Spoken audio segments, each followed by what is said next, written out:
welcome to Behind the Sofa, a special at Bournemouth Film Comic Con 2016. Well, we better go!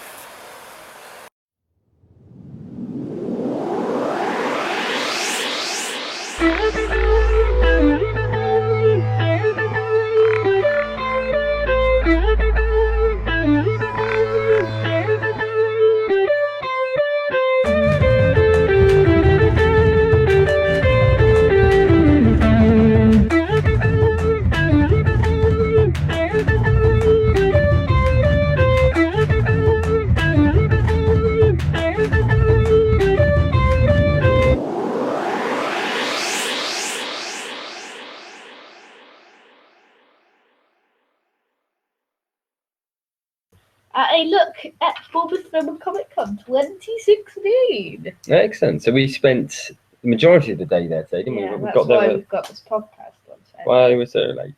So we got there about 11 o'clock. Yeah. Do you want to tell the story about the queuing? Okay. The queuing was massive. Probably even longer at things like London. But the queuing went all the way from the Bic, all the way around that area. It went to the second floor of that car park. Yeah, it was all the cars that were going past and trying to sort of park up and us standing there in a big long queue. Geeky people standing there in their cosplay and costumes. But like actually, Colin Baker walking by. But to be fair though, it was actually the woman with the white dress and the shoes with him. Yes, that's right. That's right. But the once the doors opened actually at 11, actually the queue moved really quickly, didn't it? So we got it quickly. Although unfortunately, because we were so far back in the queue, we did miss the majority of the first talk that we were hoping to get to, which is Noel Clarke. He played Mickey. Yeah. But he's also quite famous for other things as well. Yeah. Then you can see he was £20 to buy. So. Well, his autograph was. You couldn't buy him for £20. His autograph and his photo were £20. Yeah. So he's also in Star Trek. Yeah. So I haven't seen the Star Trek films, the new ones. But. So let's talk about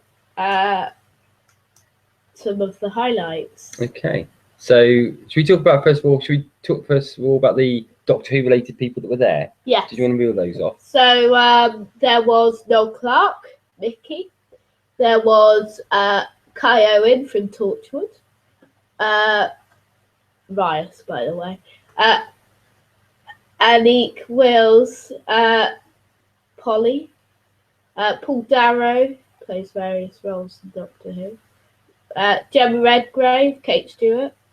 Angela Bruce, can't remember her name, but from Battlefield. And that was today. Yeah. Was that it? There was somebody else. And Daniel Anthony. Okay, from Sarah Jane Adventures. Oh, and also, you are forgetting somebody.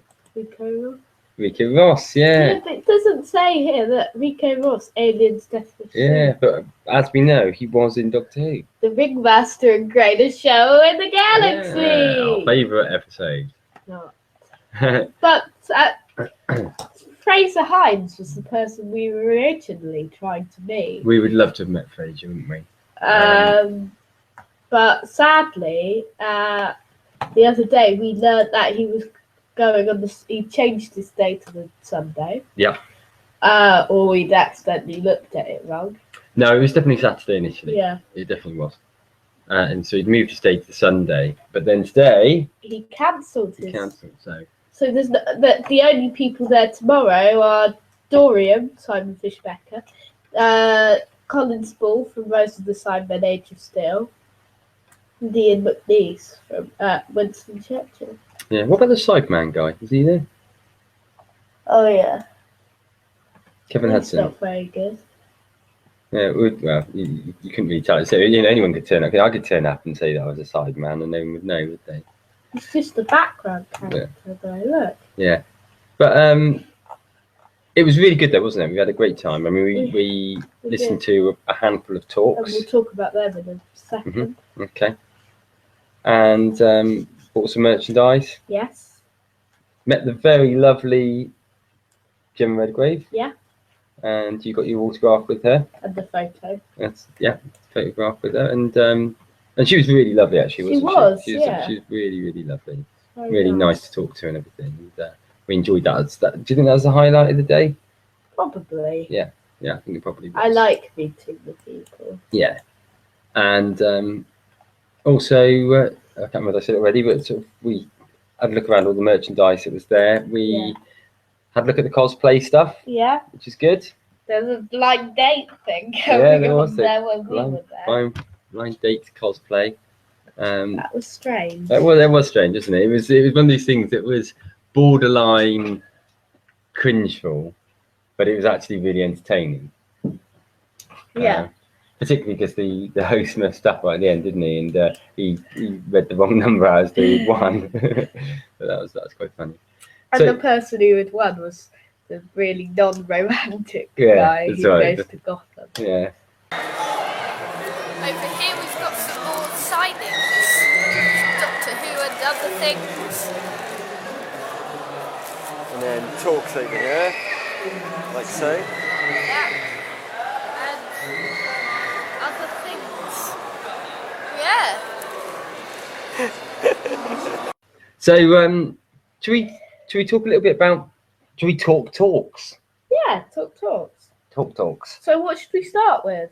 Well, as we mentioned, the first one that we listened to, we got towards the end of, I should say, Noel Clarke's talk. He was literally just coming to his end. So I've got some good. It's got lots of notes here. Yeah, we're going to try and make sense of our notes now. Now, this will be quite challenging itself. We've not had time to write them out, and some of it was written by my. Yeah, I was going to say that I and nobody else could read that Deagle's handwriting. Yeah. So. Including Deagle. So I'll try and make sense of my notes as we go along. But I thought what we were hoping to do was to actually record some of the talks and actually include them within the podcast. But there were no video. Yeah. Audio recording. And being the good people that we are, we thought we probably should obey the rules. So there we have it. Yeah. So if I could just sort of say, going back to Jemma Redgrave a second, and sort of saying about how lovely she was. What was also really nice is before I could say to her, it'd be really lovely if we could have a picture of you with Lewis. She was sort of basically taking the camera out of my hand, wasn't she? And she did a selfie, didn't she? She took it. Yeah. She sort of sat you next to her. And then when you came out, you were like, Jemma Redgrave has touched my phone. Yay! Great moment. So talk. So should we start with Noel Clarke then? What did we? I'd say we didn't catch very much of Noel. We only we caught 3 questions, I think, but one of them was both non-Doctor Who related, and we couldn't hear it. No, because the sound for the first couple of talks was awful, wasn't it? It got better as it went on. It did. The problem was there was other stuff going on in the room where they had to talk. So there was other exhibition things going on, wasn't there? There was like some signings. Anneke, there was Daniel Anthony, there was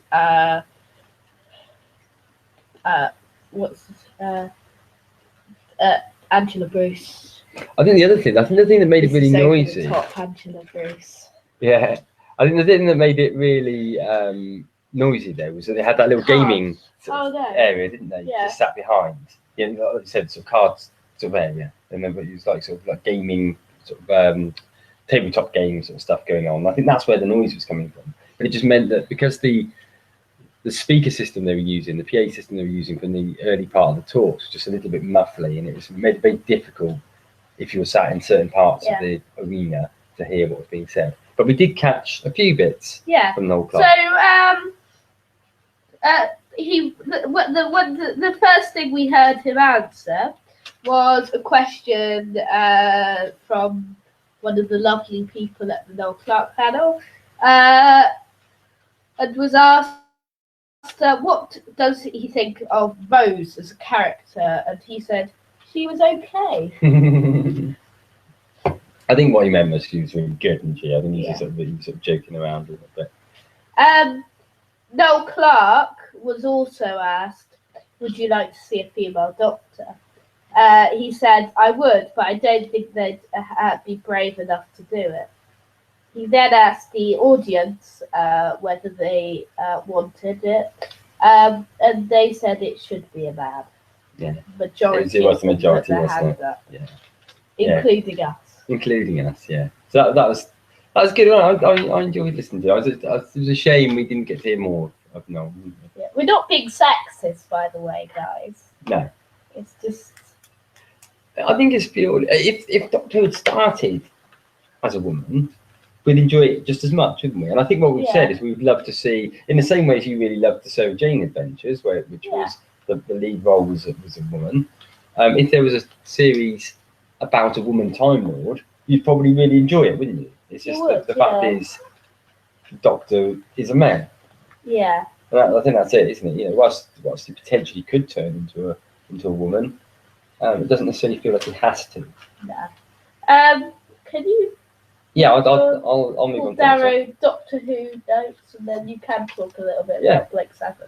Yeah. Okay. So the next talk that we went to was Paul Darrow. Now, Paul is primarily famous for his role as Avon in Blake 7. Your favourite character. It was, and as I mentioned before, Blake 7 probably when I was growing up was my favourite show, and he was certainly my favourite character. But he also did take part in 2 Doctor Who episodes, I think. One of which was the Silurians. Yeah. One of which was Time Lash. And actually, one of the first questions that came up today was. It was the first, I think. What I think it was. It was somebody sort of asked about Paul's views on Colin Baker and Time Lash on the basis of the fact that Colin sometimes gets a bit of a rough deal in terms of the Doctor. And he basically said that Colin was a really great guy, and he jokingly sort of said he could do with losing some weight.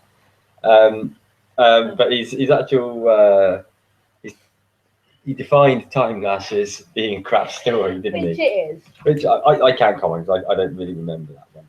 But then he sort of felt that it was quite popular in its own right. Right. But it's not popular. He's wrong. The other Doctor Who related stuff that he mentioned about, somebody asked him what was it like working with John Pertwee, and he was saying about what a funny guy Pertwee was, and he used to sort of like crack gags just before they were going to go on and perform their scenes, and then they'd obviously all be laughing because of what John Pertwee had said, and he'd be hiding away in the background somewhere out of the way. So that was quite good. I won't dwell too much on the Blake 7 stuff because obviously it's the Doctor Who podcast. Blake 7 is written mostly by Dalek creator Terry Nation. Creator. Yeah. No, that's right. And I mean, they talked a bit about some of the Big Finish productions and whether Paul would like to see the Blake 7 story continued on there. So what happened after that big gun shootout at the end of Blake 7?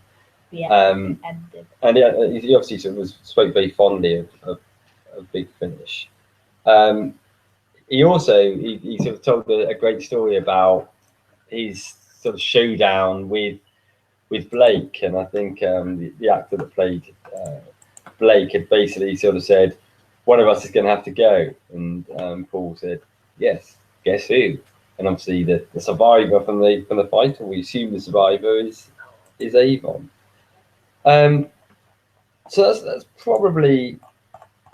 I mean, there were other things I've sort of jotted down that come out about it as well, but that's probably the main sort of Doctor Who related stuff, I think. And what was quite sad with Paul Darrow is that he obviously sort of presumed relatively recently lost his legs, hadn't he? Sort of, his legs amputated, and but he looked very well, didn't he? But that was quite sort of a shock. I hadn't realised that. But he looks like he's coping really well, which is really nice to see. And he was very entertaining, wasn't he, as a talker? So it's really good to see it. And I'm really enjoying watching Blake Seven again at the moment. So we're really glad to have seen him. Should I talk about the Doctor Who panel? Yeah, indeed. I mean, we watched a number of other ones as well, didn't we? We watched the bit of the Harry Potter panel. Yeah, David Lowery. Yeah, we watched the Walking Dead panel. Ross McCran and Michael Tesco. Yeah, and that was really good, actually. In fact, all of the panels were really good, weren't they? Yeah, that we saw anyway. Yeah. We didn't go to the wrestling or the Musketeers because we both not. Yeah. Neither of us. Yeah. We'd have probably gone to the Red Dwarf one, but it was the first one, and it was before our level of tickets opened up, wasn't it? We had the poor man's tickets. Yeah. So we couldn't. So we weren't there for the 9 o'clock start. Doctor Who. Doctor Who. So. Because that's why we're here. First up. Who was on the panel? Yes. Oh, it was Anneke Wills, Jemma Redgrave, Angela Bruce. Okay. So the first question they were asked was, what was their best moment of Doctor Who? And Anneke says best moment that her favourite moment was getting the part of Polly. Yeah, no, that's right. Yeah, it was. Gemma's two best moments were the Trafalgar Square scene in Day of the Doctor and the Black Archive sequence with Double Kate and Double Osgood seeing Matt Smith, John Hurt and David Tennant. Yeah. Which actually must be a great moment, wouldn't it? She sort of talked about how great it was when she was there filming that bit, and then around the corner came the three doctors. Yeah. And not many people get to actually do that. The other, because we're trying to work out how to pronounce her name now, Anneke. We're not sure. But she was basically sort of saying about how lovely it was working with Patrick Troughton. Great. She described him as a sort of very mystical man, didn't she? But yeah, that's good. Angela's favourite moment was when Ace was with Excalibur. Yeah. And she just had to say, "Look." Yeah. Or as she says, "Look." Yeah, that's right. She's a very loud woman, wasn't she? Yeah. She was sort of telling this story about how a lot of people sort of there on the hillside, when they're on the opposite side to where she was meant to point, and she got confused. And basically, when she said "look," she pointed in the direction of the hill rather than the direction of the lake. And the director basically sort of said, "Don't worry about it. We can move the lake." Something along those lines. Memories of working on Who. So Anneke said War Machines, feeling that the show for the first time was part of the nation. Yeah.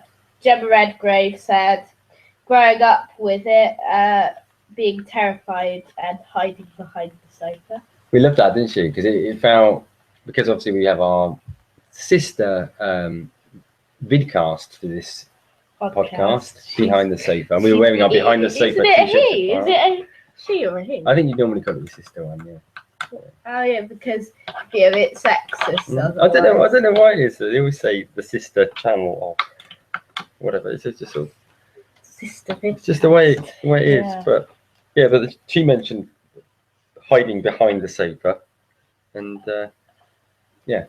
So Angela said again about hiding behind the sofa, seeing Patrick Troughton and being frightened of the show. Yeah, and then really about exciting was to be asked to be in it, wasn't it? Anneke was also shocked by the missing episodes because she never got to see them. I know, I was shocked by that. It seemed really sad, didn't it? Yeah. That she's not even seen a lot of the episodes that she starred in, and because they've gone. I mean, the only one that's there in its entirety of her run It's the War Machines, yeah. So there's bits of other ones, isn't it? Like Underwater Menace, like Moonbase. So there's bits there, but not whole stories. So I didn't really get this quarry thing. I can explain that a little bit. They used to film a lot of sort of space scenes in a quarry fairly near to Bournemouth. I think it's one in sort of Wareham Way, I believe. Yeah. And so somebody was just sort of saying, you know, you're being here in Bournemouth, you're fairly near the quarry where you did lots of feelings. What was it? Lots of filmings, not feelings. What memories do you have there? And she just sort of told this tale about this pub, the Scotch Arms, which apparently had a picture of them all in it, but I couldn't locate it. And I couldn't jot down very much more than that. I didn't jot down. All I jotted down was Underwater Menace quarry. Yeah, that's right. Well, that's you saying, wasn't it? It was the quarry that was used. Because I think I was too confused then. Yeah. I was trying to catch up on that and everything. Yeah.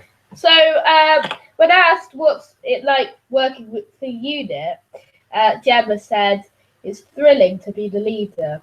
Doctor Who's one of the only programmes with women in front and centre. Yeah, no, that's right. She also she mentioned that it's being a sort of parent with teenage children that never actually listen to you. It's quite nice to play a character where you're in charge, so what you say goes. Yeah, which is quite funny. When asked what's it like working with the McCoy, Sylvester McCoy, Angela Breeze said that it is as over the top and unique as he is in the show. Yeah.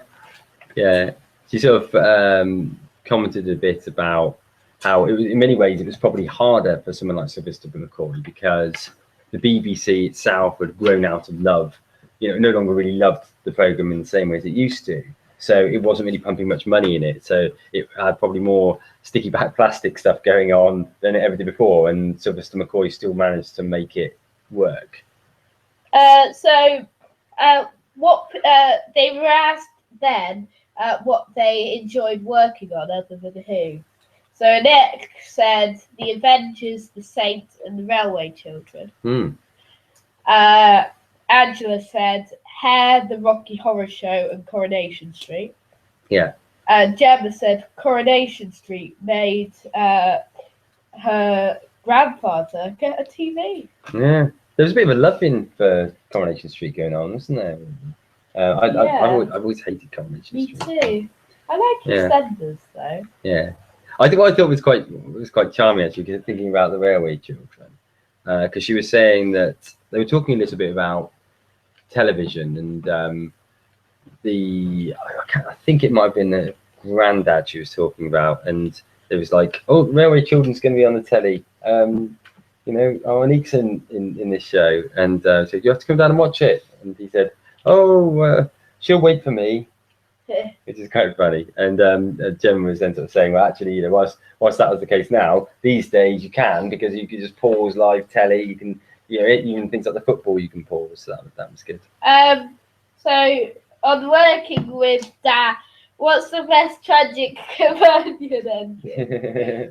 I'm working with Dad. Yeah. Everyone said Rose. They all said that was their favourite tragic ending, didn't they? Final question they were asked, even though only 2 of them got to answer it because they'd run out of time, didn't they?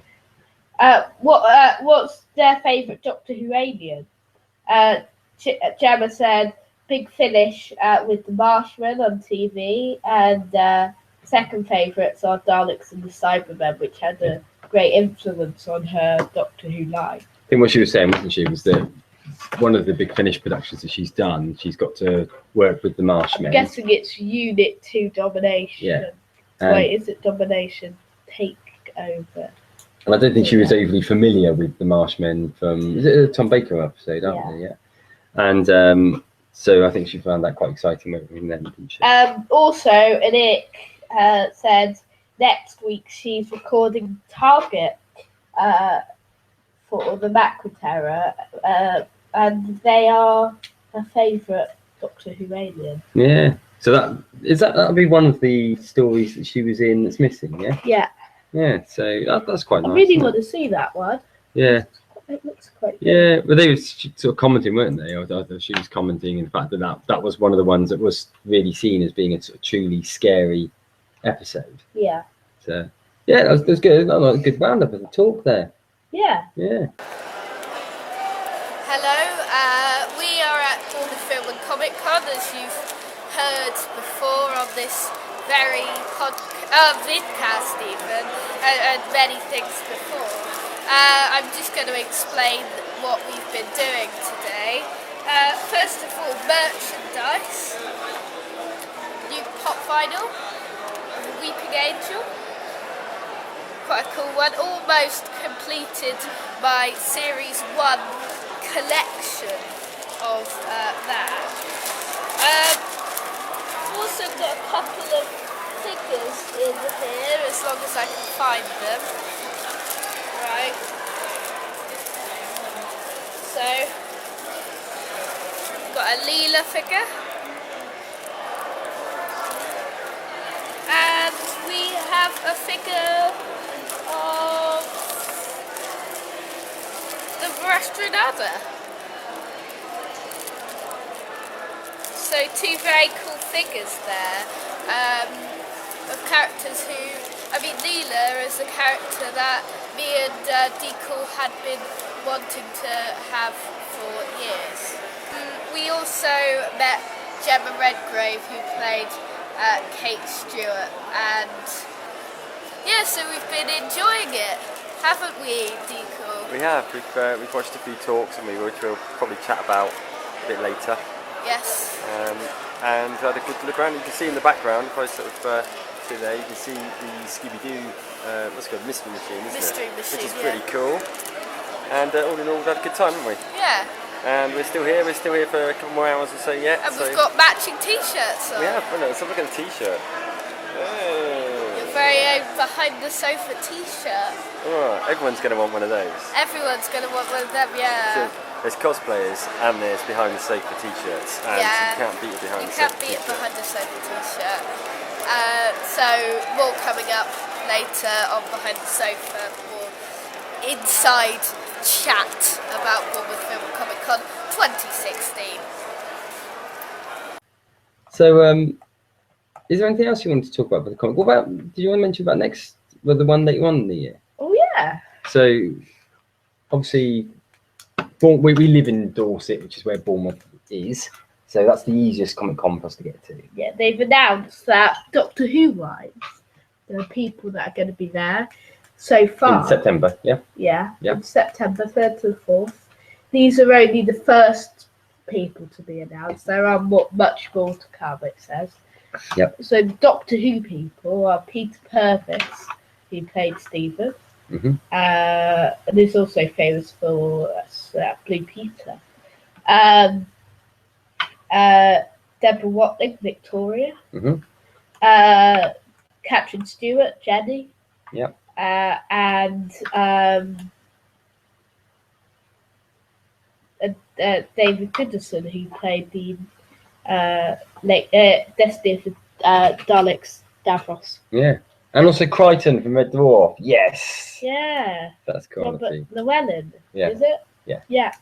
So so we'll be going along to that one again. We'll so probably that's be early September. We'll no doubt be donning our Behind the Sofa t-shirts again. So if you see us, if you go along to the Bournemouth Comic Con and you see us there with our matching t-shirts, feel free to come over and chat to us. I mean, if you're going tomorrow, if you're listening now and you're going tomorrow, we warn you that if you're going because of Doctor Who, it's not as good. No. We definitely, I think with Doctor Who, it's probably not. I don't know. There wasn't as many Doctor Who people there this time as what there was last time we went, was there? No. But we had a great day because we went to the panels and We stuff didn't like that. go to any of the panels. Or We did. We missed the the Doctor Who panel last time was really early, and it was before our tickets were valid. Yeah, but this time the good thing was that they were both at 4:00. Yeah. So you'll have a great time if you go tomorrow. Anyway, 'cause there's so much going on. There is, and if you're going for non-Doctor Who related things, then let me just load up the website because there are quite. Just going to load up the schedule for it because there's a Game of Thrones talk tomorrow. Yes. With Daniel Portman and Hannah Waddington. There's a Doctor Shame Who, Woman. There's a Doctor Who talk. Fraser Hines, Constable. No, not Fraser Hines. Actually, he's not there. Vernon Wells, another Walking Dead, and Devon Murray again. Yeah. Jack Donnelly, wrestlers, and if your tickets let you, then the Aliens one at 10:30. Brilliant. Excellent. So, if you're into all things geeky, go along anyway. I'm sure you'll have a good time. Make sure if you haven't gone this time or last time, then make sure you go in September because it is great.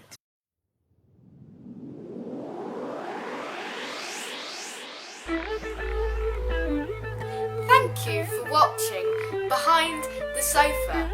Make sure to subscribe for more Doctor Who videos and lots more.